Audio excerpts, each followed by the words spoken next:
Dimensional homogeneity. What is dimensional homogeneity?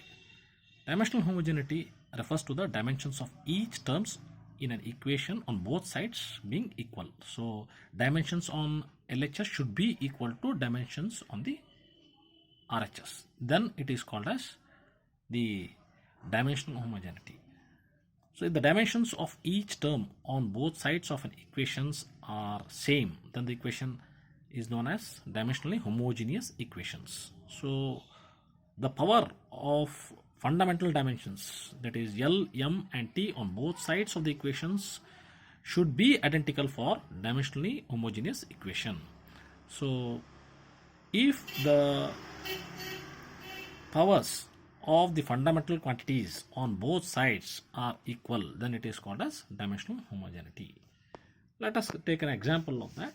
So let us consider velocity. Velocity is given by square root of 2gh. Dimensions of LHS is v. V is equal to L by t. L by t is L is the length, t is the time, so L t raised to minus 1. Similarly, dimension of RHS. If we go for dimension of RHS, we can see square root of 2gh. So square root of 2gh, g acceleration due to gravity, it is L by t square. So once again h is L. Then if you take the square root, then L square by t square. If you take the square root, then it is L by t. Then you compare the dimensions of LHS and RHS. So both are LT raised to minus 1. Then the equation V is equal to square root of 2GH is dimensionally homogeneous. So it can be used in any system of units, irrespective of the system of units.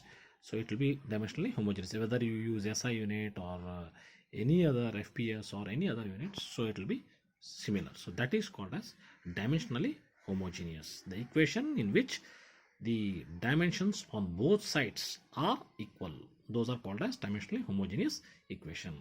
So here in the present situation, V is equal to square root of 2GH is dimensionally homogeneous. Therefore, so this equation is called as dimensionally homogeneous equation. So next we will go for the methods. What are the different methods of dimensional analysis? So there are basically two methods for dimensional analysis. First one is Rayleigh's method, second one is Buckingham pi theorem. First we will go for Rayleigh's method. What is Rayleigh's method? Rayleigh's method is used for determining the expressions for a variable which depends upon the maximum 3 or 4 variables only. It means that if there are 3 or 4 variables in any particular situation, we can go for Rayleigh's method. If the variables are more than 4, then it is difficult or practically not possible to go with the Rayleigh's method. Then we'll go for the Buckingham pi theorem. So what is the procedure for Rayleigh's method? Let x be the variable which depends upon x1, x2, x3 variable. So x is a variable which is depending upon x2, x1, x2, x1, x2 and x3.